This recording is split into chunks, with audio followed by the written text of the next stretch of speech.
So good afternoon, and thank you everybody for joining us today at the launch of the National Marine Science Committee's Midway Report. I would like to begin by acknowledging the traditional owners of the land and sea country in Australia, the Aboriginal and Torres Strait Islander people. They were the first scientists, explorers, resource experts and environmental managers. Their custodianship sets the benchmark for true sustainability. I pay my respect to their elders past and present and extend that respect to all Indigenous people with us today. Today I'm speaking to you from the lands of the Midway people. In my role as Chair of the National Marine Science Committee and as Director of CSIRO's National Collections and Marine Infrastructure Business Unit, I'm constantly reminded of the important work of our marine science and research community in protecting some of our most valuable assets, our oceans and coasts. While our community is doing incredible work, what has become increasingly clear is that there are growing pressures being placed on our marine environment. Today, 6 years after we released the National Marine Science Plan 2015 to 2025, we are pleased to give you an update and a detailed look at our sector's progress in achieving the 8 recommendations first described in the plan. New emerging priorities have given us the need to refresh the roadmap for how marine science can contribute to a prosperous and a healthy blue economy.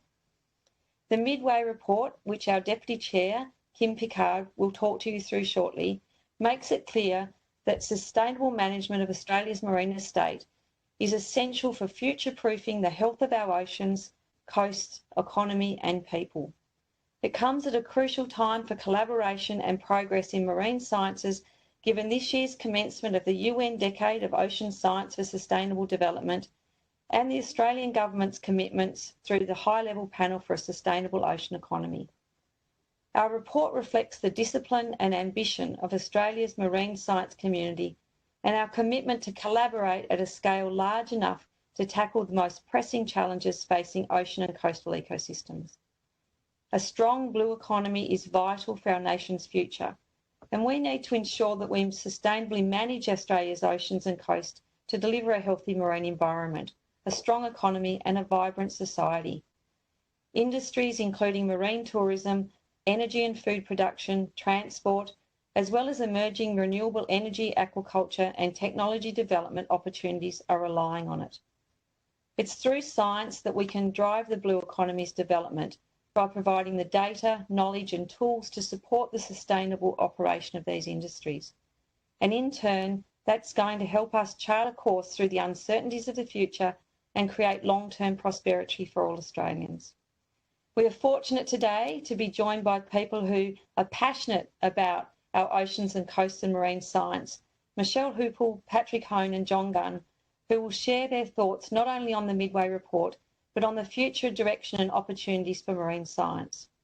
But first, I'd like to introduce you to our Deputy Chair of the National Marine Science Committee, Kim Picard. Many of you will know Kim for not just her work with the NMSC, but also for her leadership in her role at Geoscience Australia and as the Oz Seabed Steering Committee Chair. In February, Kim was also appointed as an IOC-affiliated member to the General Bathymetric Chart of the Ocean, GEBCO, Guiding Committee, showing her commitment to working with the international community to raise the profile of seabed mapping and marine geology globally. So today, Kim's going to update you on the findings of the Midway Report and our progress. But just before I hand over, I would like to encourage you to drop any questions you have throughout the webinar in the question and answers function, which is on the side of your screen, and we'll come back to those at the end. So thank you, and over to you, Kim.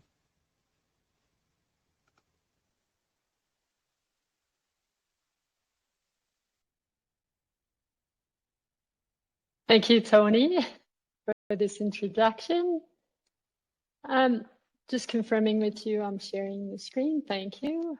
I'm delighted to be speaking on behalf of the committee. I'd also like to acknowledge the traditional owner of the land and sea country in Australia, the Aboriginal and Torres Strait Islander people. Today, I join you from the land of the Ngunnawal. So as Tony mentioned, I'm a marine geoscientist leading a national program called Seabed. I'm passionate about uncovering seabed data and what the seabed look like through coordination and collaboration amongst a lot of sector. And this is going to be a topic that we'll be talking through this whole hour. We have less than 25% of our estate seafloor that is mapped, and only a fraction of this is available at its full potential. So we have a long way to go, but our community has come together to make sure that we deliver the best outcome. I'd also like to say I joined the committee as vice chair at the start of 2020. So it's been almost 2 years now, and I'm still making my way through the network of scientists and researchers, industry, government, and all the fantastic work that's being achieved through this community to meet the challenge that our ocean face. So as Tony mentioned, here we're here to talk about where we are at with the plan that we launched in 2015, and that provided a roadmap with 8 recommendations. So we know they were there to tackle the 7 challenges that we face. The roadmap looks at infrastructure, knowledge, skills, and collaboration all together. Those are the topics worked through here. So now, just past the halfway mark, it was time to take the pulse on where we're at on this roadmap, where the marine science community as a whole has got to, and if we needed to resteer our boat a little bit. Thankfully, the plan laid out in 2015 is still withstanding the time, but we found that there was a need to emphasize a few extra points to make sure we didn't forget about them over time. So where have we got in terms of achieving those 8 recommendations? So in the report, you'll find that we have put a maturity stage to each of those 8 recommendations. Green was a mature, so it's the recommendation is well on its way to becoming self-sustaining and has a really clear business case moving forward. Yellow is underway.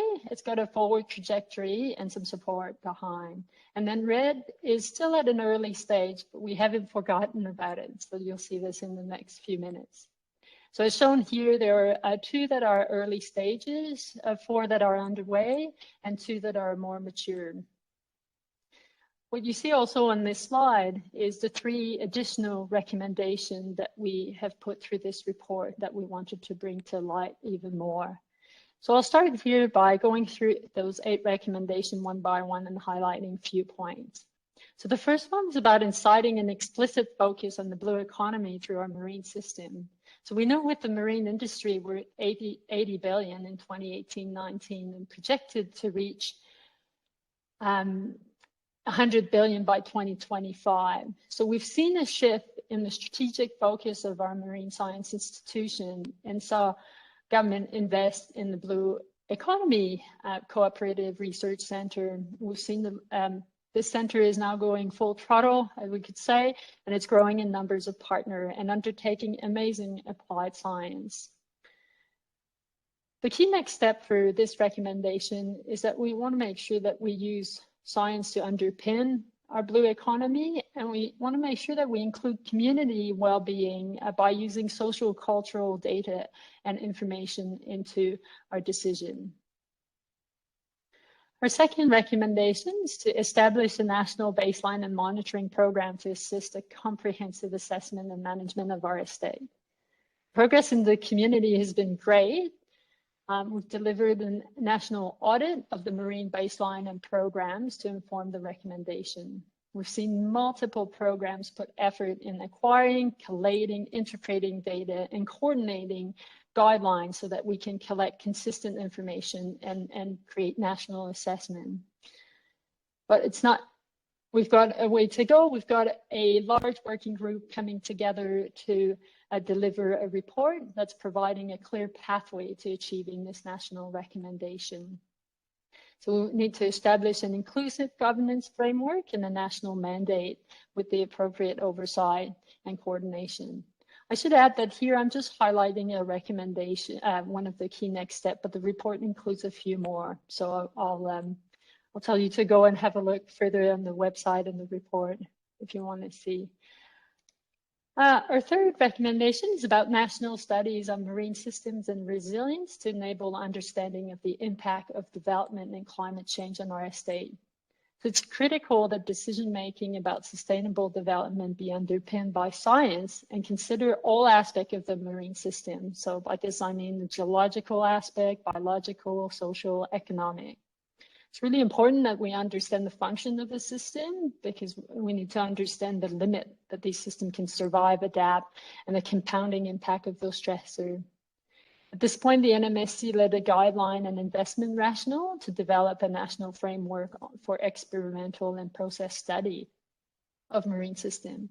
So our key next step is we really need to leverage off the success of regional programs that have been early implementers of experimental approaches, like the Reef Restoration Adaptation Program or the Great Australian Research Program.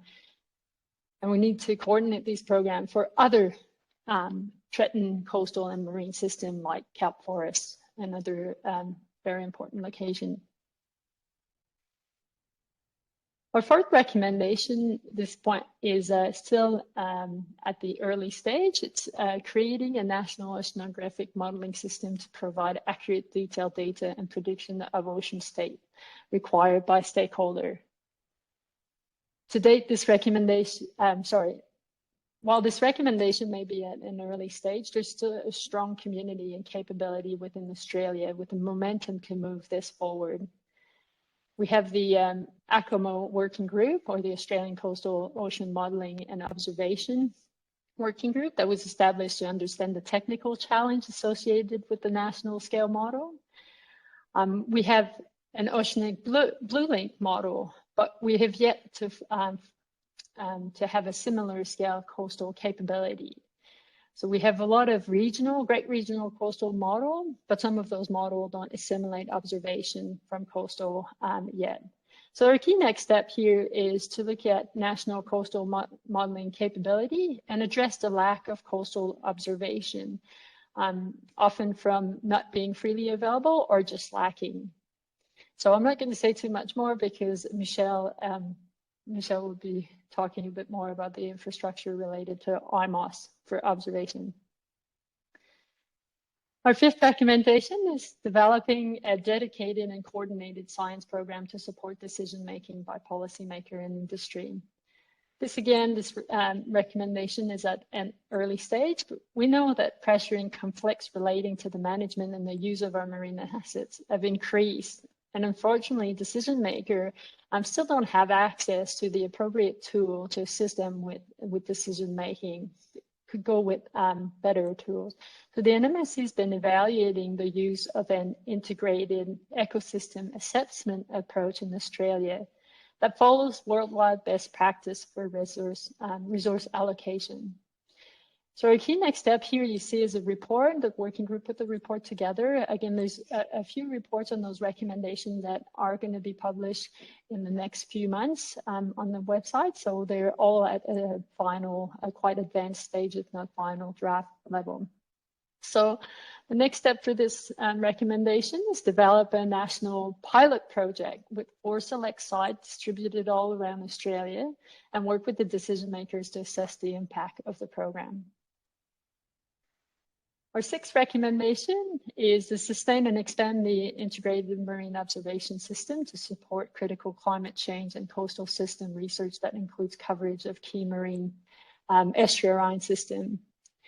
This is one of our mature recommendations, and it is a critical one considering the fundamental need for observation. It's been a success story and it needs to continue. Michelle will touch base on this again later on, so I won't go in further detail. Our key next step would be to expand the IMOS again and look at coastal zone information and the ongoing support beyond 2023. Our second last recommendation is to develop a marine science research training that's more quantitative and cross-disciplinary, and that meets the need of the industry and government. As we know, key to achieving the success against the plan and the challenges our ocean faces and we face is to ensure that we have a strong, smart, well-balanced generation of scientists and engineers ready to lead and take on what's needed to go forward.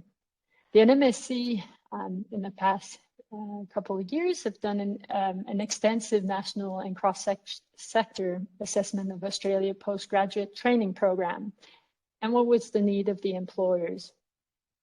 There's been some discrepancy found between the research training offered and what the needs are. So the report provides some recommendation, and you can find that one on the website right now. Our key next step will be to engage key peak bodies in academia and industry to discuss those findings and implement the recommendation.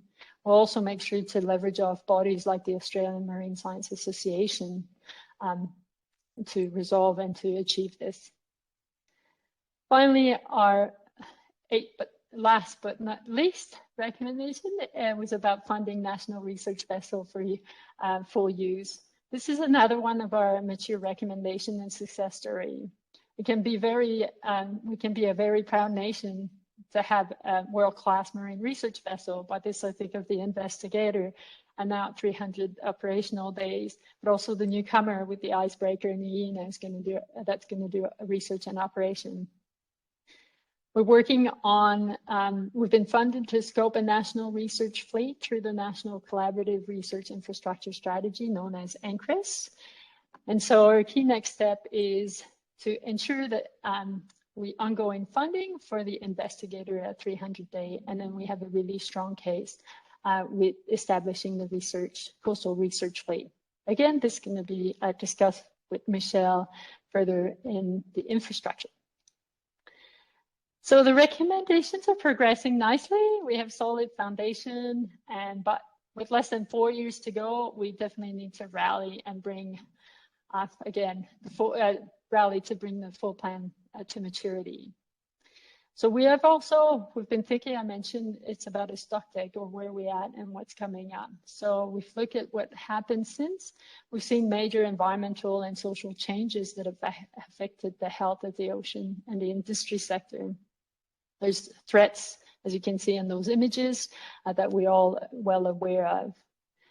But what we've seen also is opportunity, and we've seen this much needed growing attention to our ocean lately, from global to national to regional strategy. We're coming on the headline, and it's heartwarming to see, and it's much needed. So that's leading to opportunity. In the past couple of years, we've seen a growing recognition and understanding of the connection of the First Nation to sea country and how essential they are to protect the cultural and heritage value and conserve biodiversity. We've seen the Australian Marine Park coming into effect. We've seen advancement in technology, citizen science, all of these new innovations coming forward to help us lead the way. So with this in mind, we again reflected and added 3 recommendations moving forward. So we want to put emphasis on developing a nationally coordinated approach to integrate the knowledge, rights, capability, and aspiration of traditional owners into conventional marine science. We know that the combination of traditional knowledge and Western science to co-design and co-deliver program is critical to get the best knowledge base for marine management. And the marine science community commits to this integration.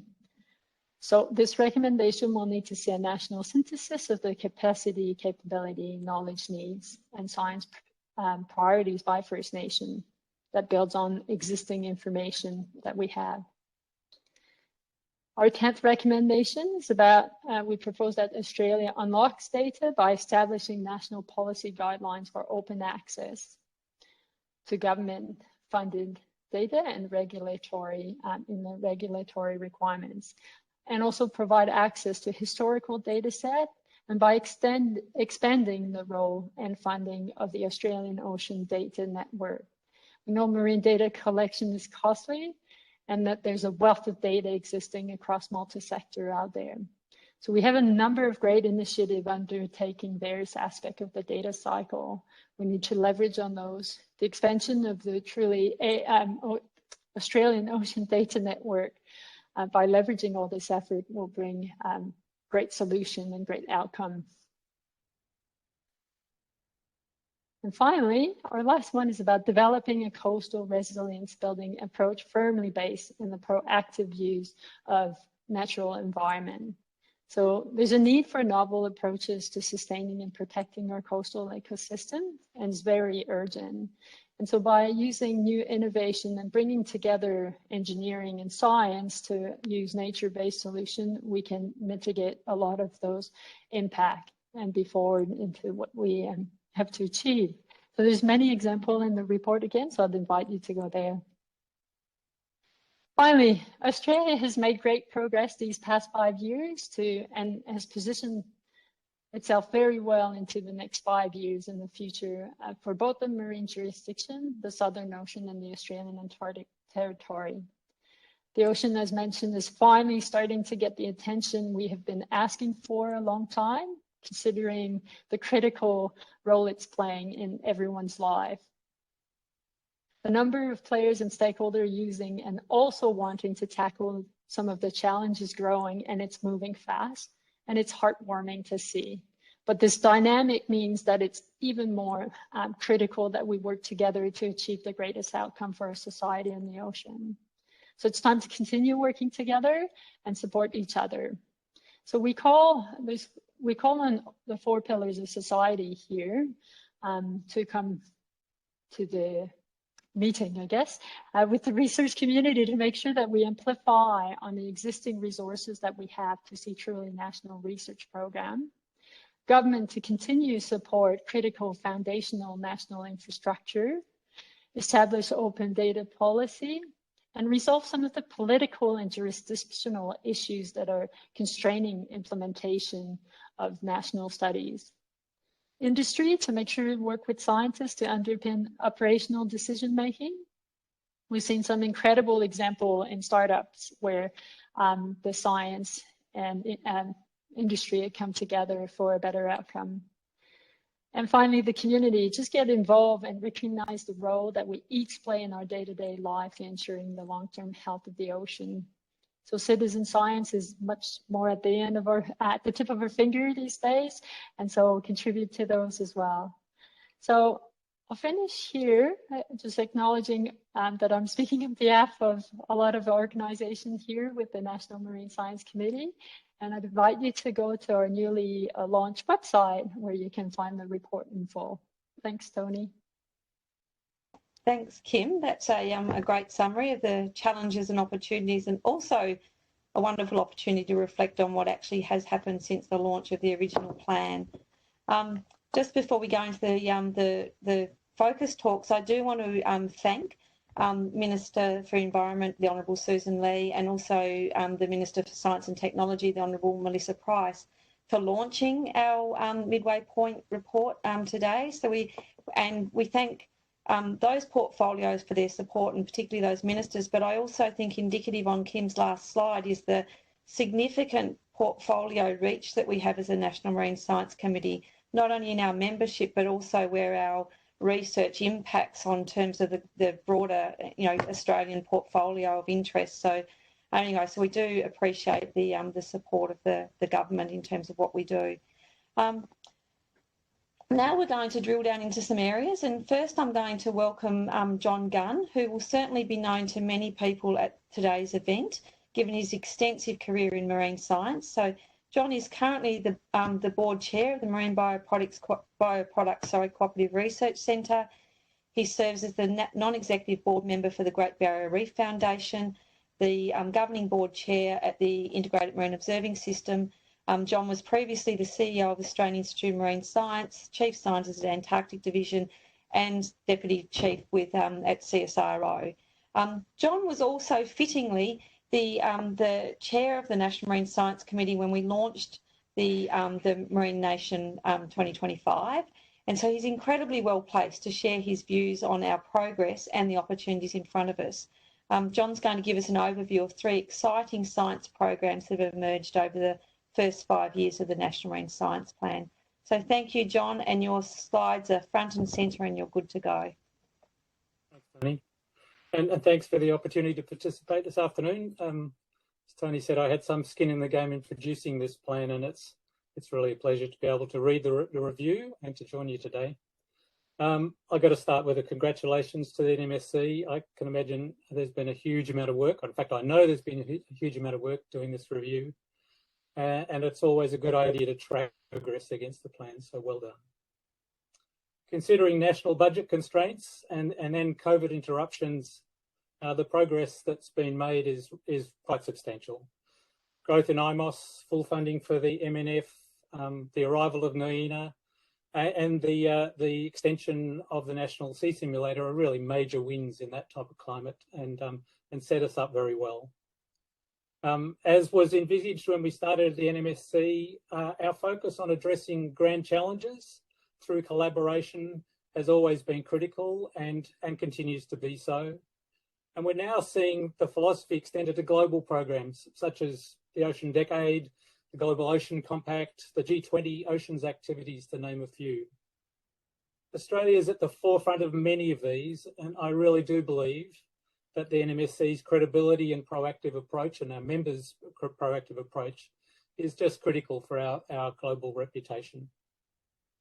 I really do applaud the additional recommendations within the updated plan. As you'll hear, quite a few of the programs that I'll highlight today already have major TO engagement in their science and extension programs. And AODN, I'm sure Nicole nor Michelle will outline, is shaping itself up to be that data engine for part of IMOS as well as for our IMOS group. So to illustrate how the NMSC is having impact, I thought today that I'd just highlight three major collaborative marine science programs: Blue Economy, the Reef Restoration and Adaptation Program, and the Marine Bioproducts CRC, and then leave you with a couple of thoughts about the future. So it's already been mentioned, Kim mentioned it, this CRC is unbelievably ambitious. It's focused on a really major national issue, a mission that I think is critical not just for Australia, but global aquaculture, and that is to extend aquaculture offshore. Again, a number of partners, 40 participants from 10 countries came together, multidisciplinary capability, companies from all over the world, and put a bid that gained $329 million over 10 years from the partners, including a very large slice from the Commonwealth Government. Their research programs are written down here. What I really do applaud, and you'll see it's a feature of all the programs that I've chosen, is that there's not just the usual marine science, our aquaculture and biologists. There's a very strong focus here on offshore engineering and technology, offshore renewable energy systems, one of our original recommendations or goals, if you like. There's a lot of social license to operate science, getting the social awareness and regulatory frameworks has been a focus of this CRC in its first 2 years, and it's ramping up that type of activity.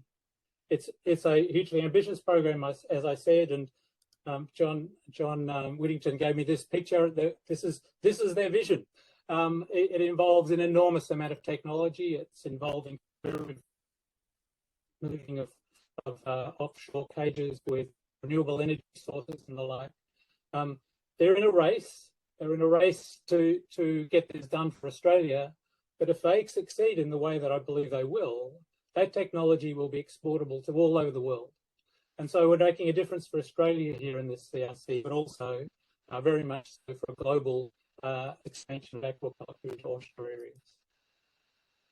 The next example I was given, and I do have to declare a conflict of interest, I'm a director of the foundation, is the Trust Partnership.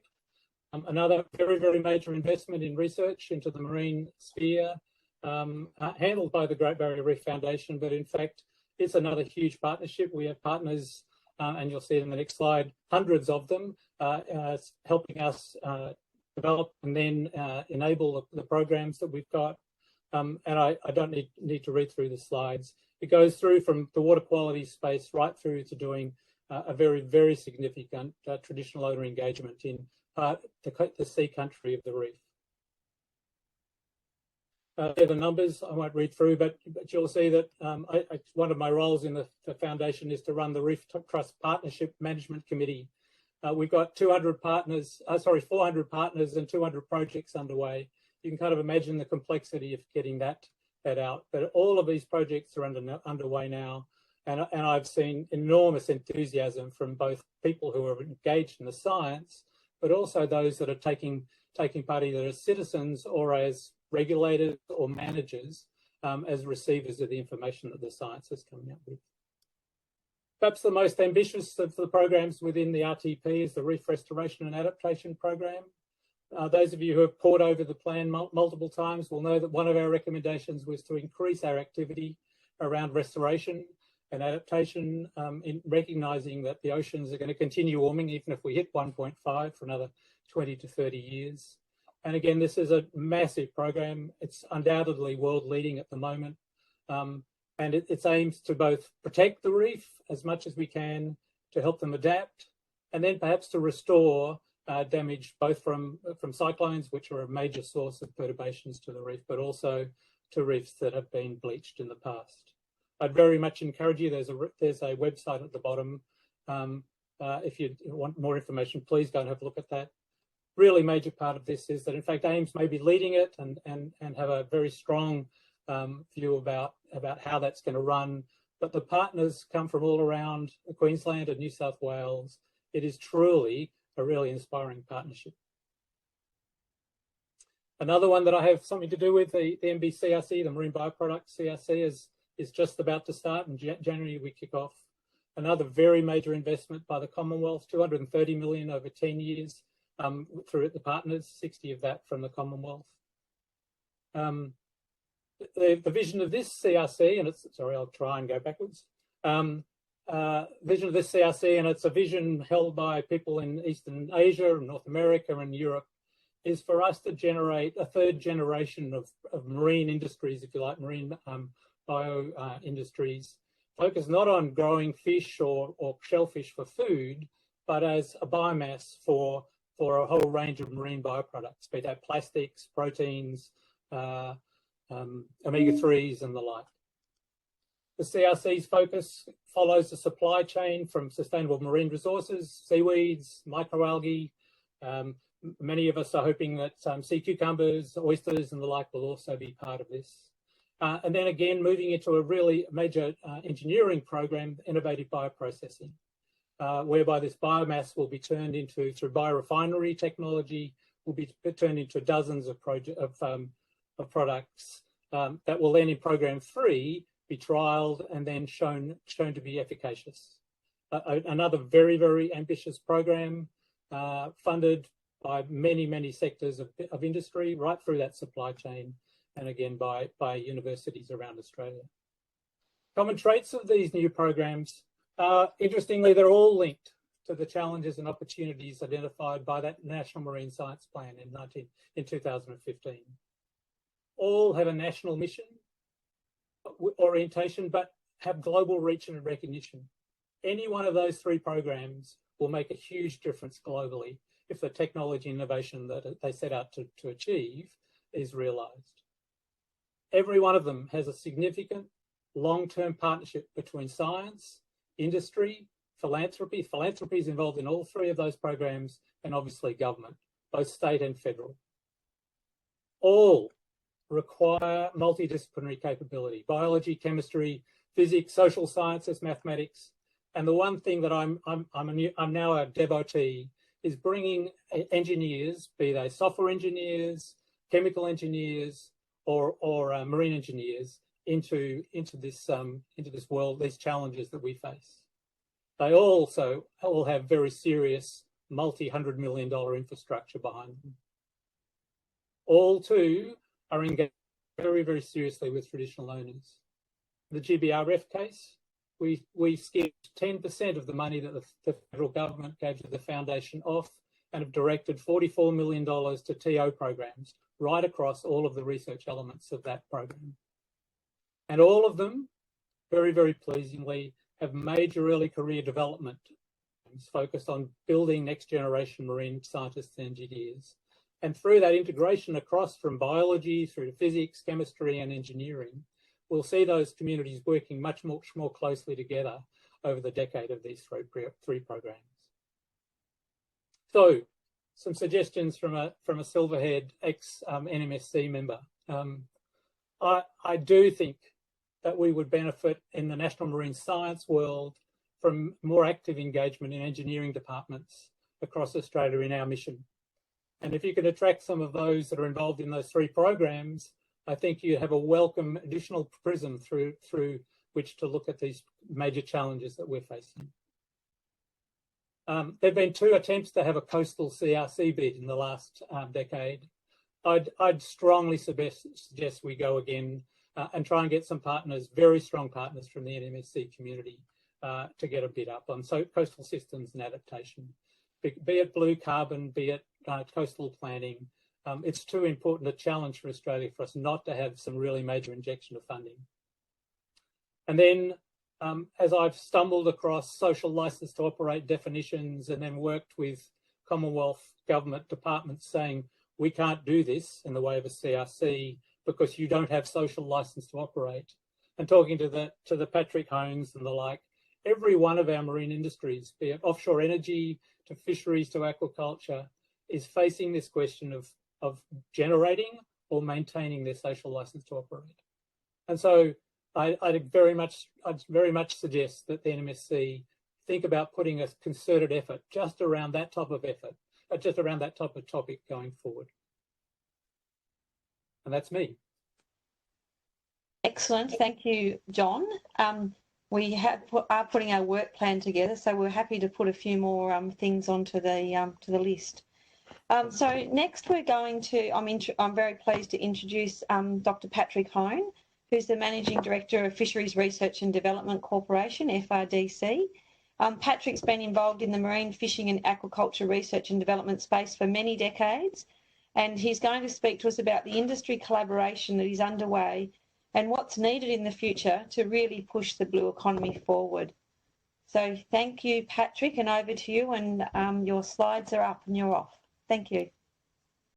And thank you, Tony, and thank you for Kim and John for such a good platform to talk with you today. Look, today I'm meeting on Ngunnawal land. I'm also in Canberra, for those people who don't know where the beautiful Ngunnawal lands are. I acknowledge Australia's Indigenous people who are the traditional owners of country throughout Australia and recognise their continuing connection to lands, waters and culture. And I pay my respects to elders past and present and extend that respect to all Indigenous peoples today. And it's really exciting to know that we now have an additional recommendation in the National Marine Science Plan to support Indigenous involvement. Next slide, please. So why, for us in the industry groups, is this the relevance of the National Marine Science Plan? And I made sure in the title I put industry in quotes, because when we talk about industry, it's a very, very broad group. So for industry for us is everyone from recreational, Indigenous, cultural, economic and social values for the Indigenous people. It's the commercial use. It's people who just want to enjoy a healthy ocean. And so oceans is very important for those who participate in the use of oceans. And you don't have to extract a fish or grow a fish to actually just enjoy an ocean. And so it's very, very important. With so many people living in coastal Australia, this is a land that we need to protect. And oceans is very important to us. So when I think about oceans, I often wonder to myself, why in the hell did we call this planet Earth when over 70% of it is covered in oceans? Maybe a better name to remind people about us wet people is that we call this the ocean. And in the year of at the beginning of the decade of ocean science, it's really important to think about that. So oceans are at a tipping point. We've heard the challenges, and I think Kim started to talk about it. I think we can't emphasize enough just how much threat we are having to our oceans. And people on land cannot turn away from the fact that what you do on land has an enormous impact on our oceans. And we all have to look in the mirror and ask ourselves, what are we doing to make sure that we have ocean health? The really important thing from my perspective is that Australia is standing up as a world leader, being a member of that high-level panel for a sustainable ocean economy, and developing that vision about a sustainable ocean economy, effective protection, sustainable production, and equitable prosperity to go hand in hand to create a triple win for people, nature, and economy is important. But I can't emphasize enough that this is about healthy oceans. That has to come first, and then societal and economic values come next. And so when we talk about that commitment to manage 100% of the ocean areas, that is a massive challenge for us in the marine science community for the next 5 years and for the decades ahead. Next slide, thank you. So why do we collaborate, and why is it so important to people like us in the fishing and aquaculture sector? So they are a common popular resource. We all share them. This sharing requires rules to ensure healthy oceans are maintained for the future generations. Knowledge is fundamental into informing rules. We're a very rules-based world in the fishing and aquaculture sector. In Australia, a primary principle of management of fishing and aquaculture is science-based decision-making, and you would see that one of the recommendations is to build science for decision-making. And you heard John talking about the need for coastal planning, coastal oceans planning, and we're really going to have to ramp that up significantly if we're going to achieve that 100% managed oceans. To achieve this is one of those wicked problems. It's incredibly complex. That's why we get so smart people working in our ocean space, and we are really privileged to have the quality of scientists, engineers, mathematicians, and other technology people who work with us. Ecosystem-based management has many moving parts, and to achieve effective ocean management as a collaborative activity is going to require all of us. And so this decade of ocean science recognises that need to partner. We have so much more in common, and for those who've been involved in the decade of ocean science discussions that we're having in Australia, you'll hear that almost all of us, well, we are all on one planet. We're all in one ocean, and we all want to work to make sure that we have healthy oceans to support healthy communities. Next slide, please. So I thought I'd just give a little example, a bit like John, about why the National Marine Science community is really important to us. And I'm going to use a favourite of mine, and is the southern bluefin tuna sector. So for those who worked in fisheries in the 80s and saw the collapse of the fishing stock for southern bluefin tuna, which is an internationally shared stock, and that quota got introduced at 5,265 tonnes at the end of the 80s. That was a massive day for many of us who work in fisheries, and it was a wake-up call that we have to do things differently. So what did we do? The first thing we had to do is we had to come up with innovation, and that's where farming became a reality for southern bluefin tuna in Port Lincoln. Why was it important to do that? First of all, we had a skilled workforce in Port Lincoln. If we had have just closed the fisheries 100% overnight, we would have never been able to restart. So it's really important as fisheries scientists that we provide solutions and innovation that allows that continuing workforce. That was a really amazing thing, that tuna farming innovation that happened in the 90s. We then worked on a range of science, and many of us would know that the plan set out to establish a recovery of SBT by 2035. And that science looked at a whole range of things. And I've just pulled out a few of the little technologies. For example, aerial assessments, the amazing work that CSIRO did to look at the juvenile abundance measures across the Great Australian Bight. The introduction of archival tags so that we could actually monitor in real time using pop-up and archival satellite tags to know where southern bluefin tuna swam as they crisscrossed the oceans and moved in their migratory phase. Until we had that information, we really didn't know much about what habitat they were enjoying.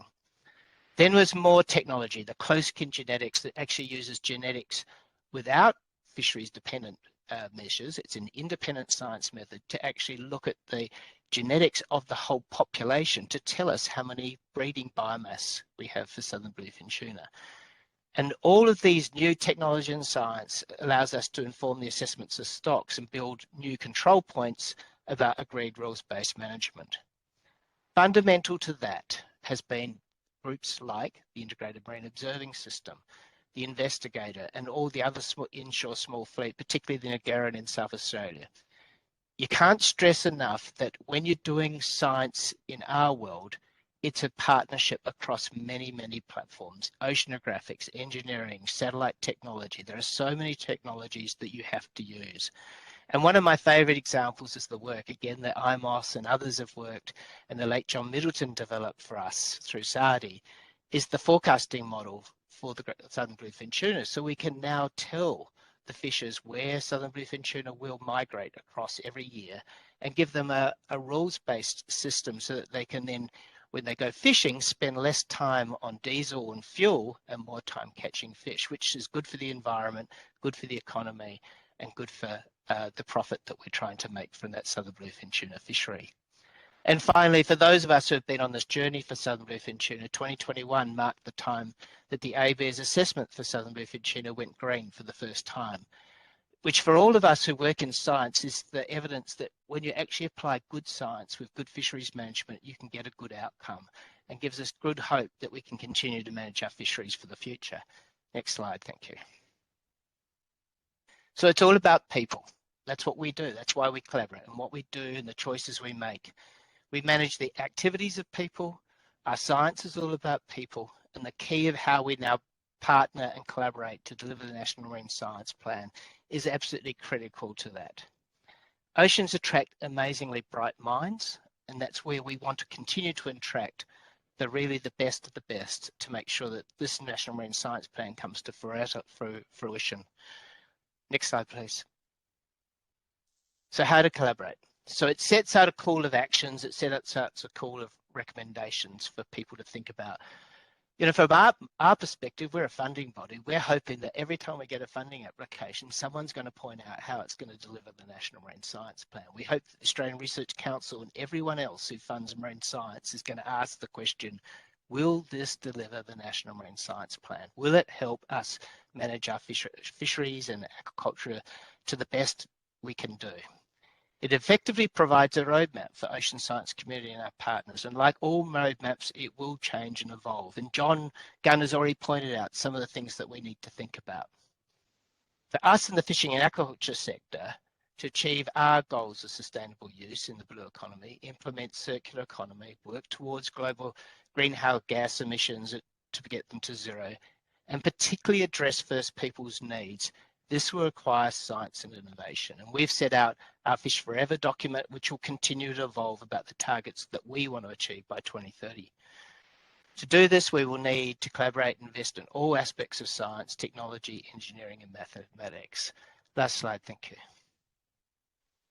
So I'd like to say thank you, and particularly I'd like to thank everyone for the last 2 years. It's been a really difficult point, as John said. Developing a report like this through virtual systems and online, etc., is tricky. But I just want to say a big thanks to all the science community that has continued to do amazing science during a pandemic. And it just shows you how resilient, smart, clever, and innovative our teams are. It's just amazing, and I have a big thank you to all of you. Thank you, Tony. Thank you very much, Patrick. And so I'd like to pass to Michelle, who's our last speaker. And Michelle's the Director of the Integrated Marine Observing System, IMOS, based at the University of Tasmania in Hobart. And Michelle has over 25 years' experience working in marine science and works closely with many of the NMSC member organisations. And through Michelle's leadership of a large national collaborative research infrastructure program such as IMOS, Michelle is very well placed to speak to us today about progress, successes, and the future of marine research infrastructure in Australia. So thanks, Michelle, and your slides look great.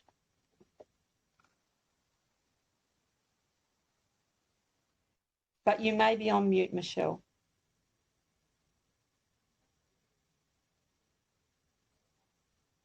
And still maybe on mute. Okay, can you hear me now? We can. Excellent. Thanks, Tony. And so Patrick's been telling you a lot about people, and I'm going to talk to you about stuff. But first, I want to lend IMOS's acknowledgement of country.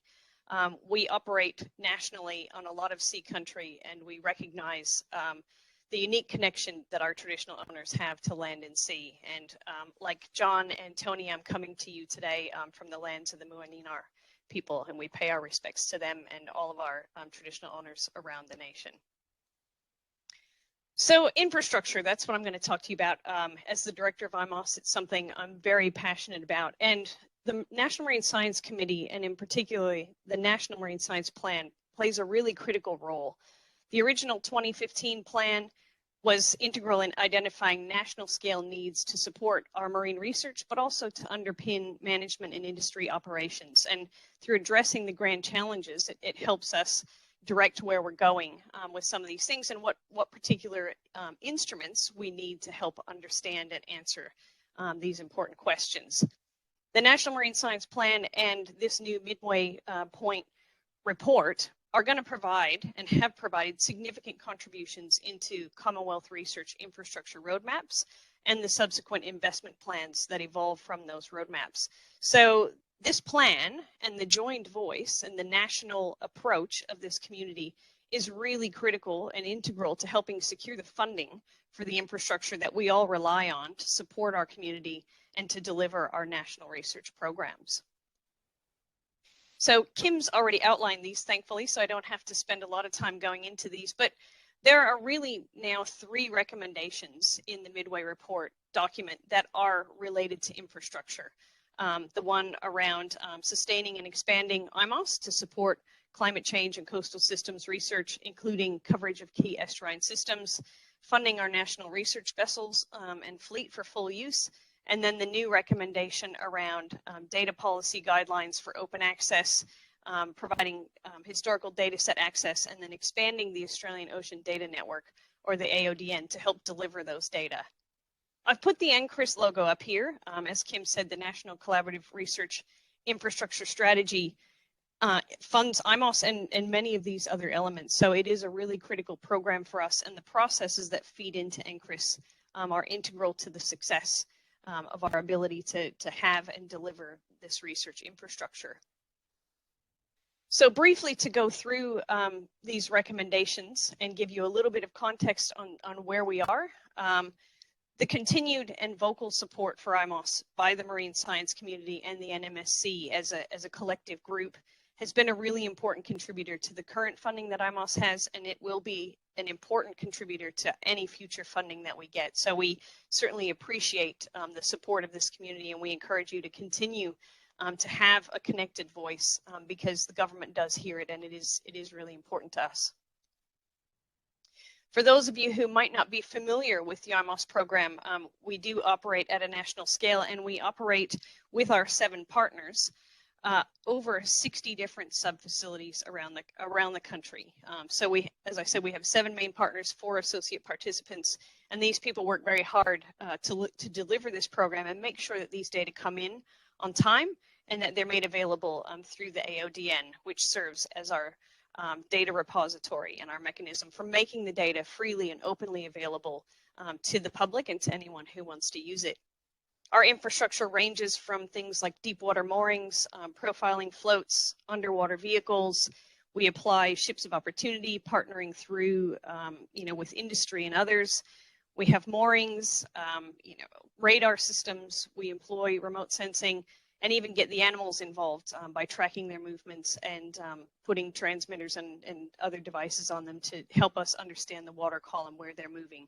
So it's a big program. If you're not familiar with it, please check out our website to learn more about what we do and where we're operating. Next, moving on to the vessel fleet. Recognition of the importance of access to suitable vessels and adequate operating days that was outlined and highlighted by the NMSC and through the plan has informed investments in our coastal and open ocean fleets. And again, this is really critical to our success in this area.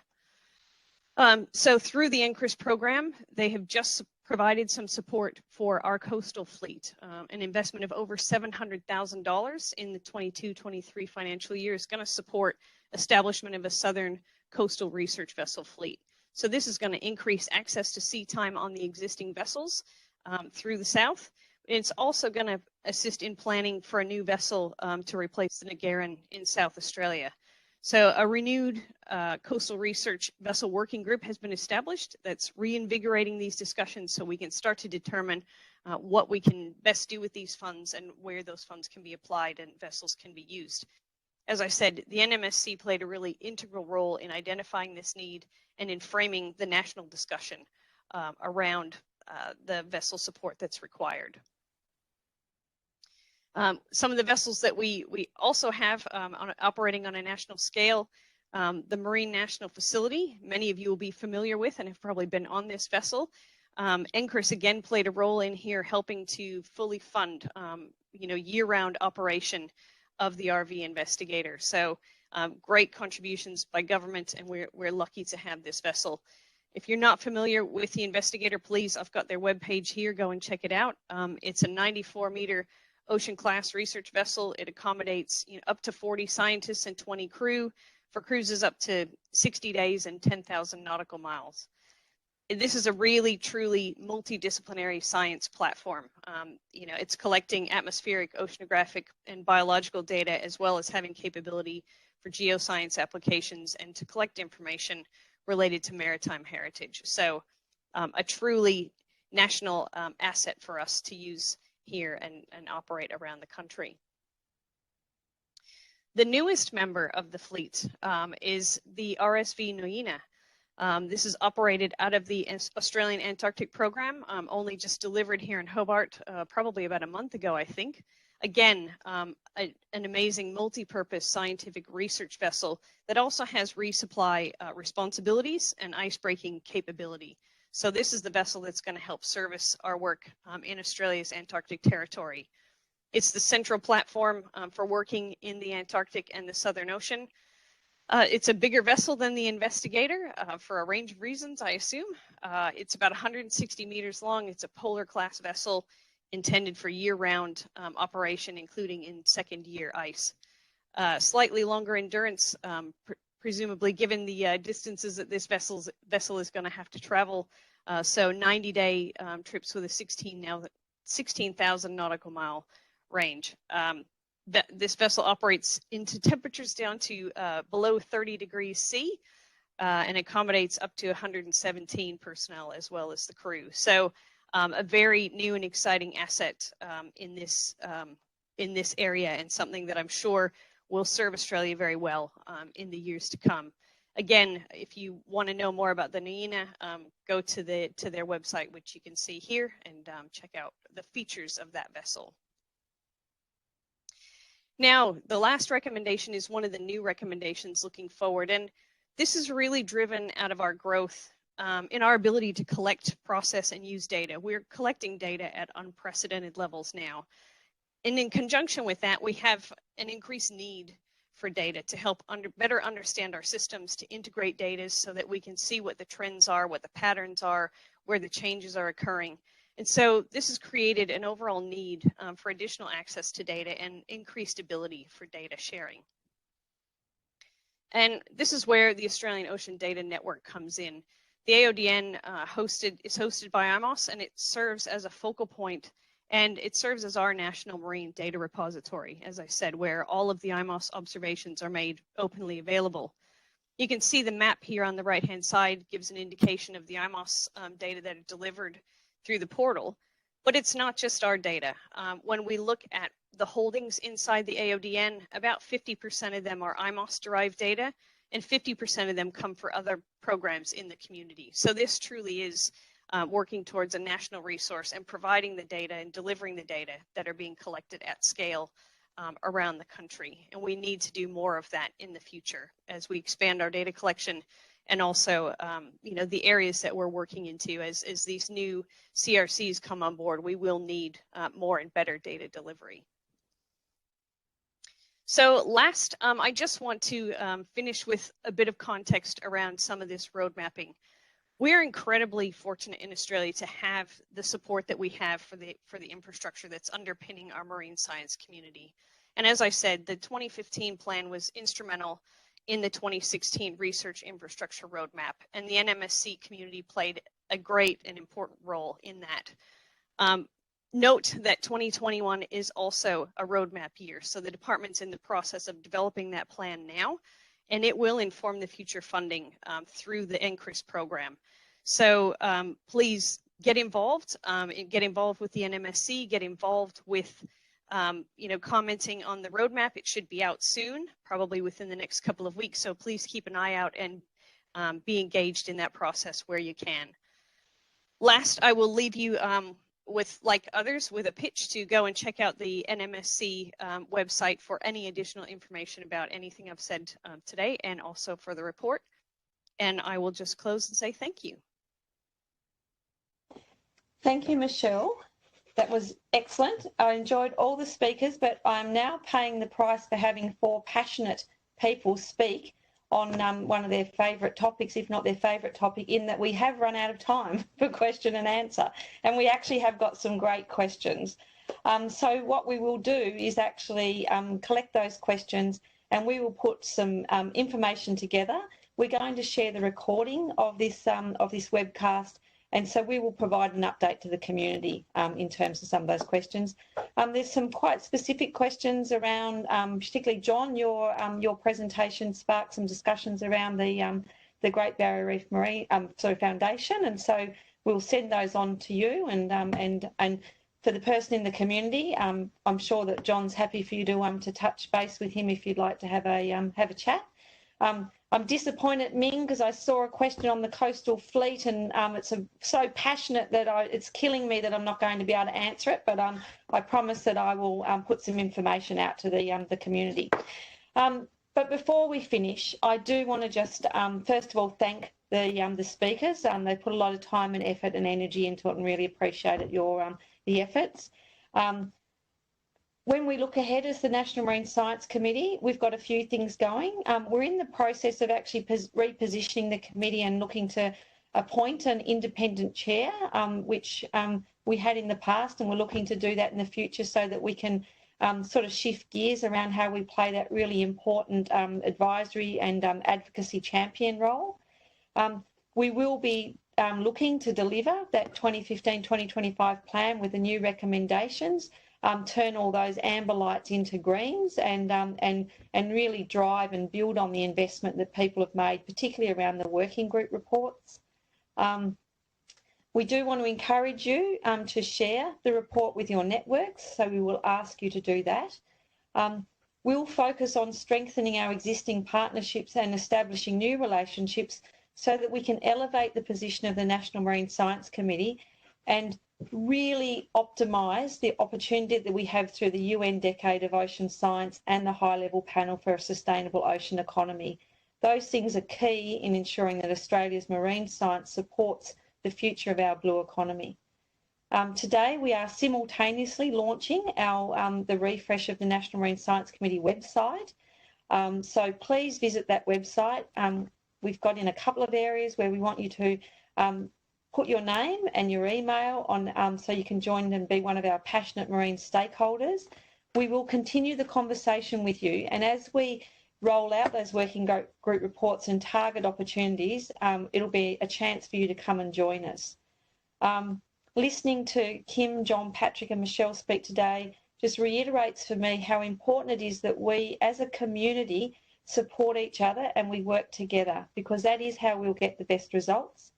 And if we can collectively work to progress those recommendations, we will build a stronger economy for our nation's future. So that concludes our event. On behalf of the National Marine Science Committee, thank you for your attendance, for your interest and your commitment to the work that's being done in our sector. So thank you very much. Enjoy the rest of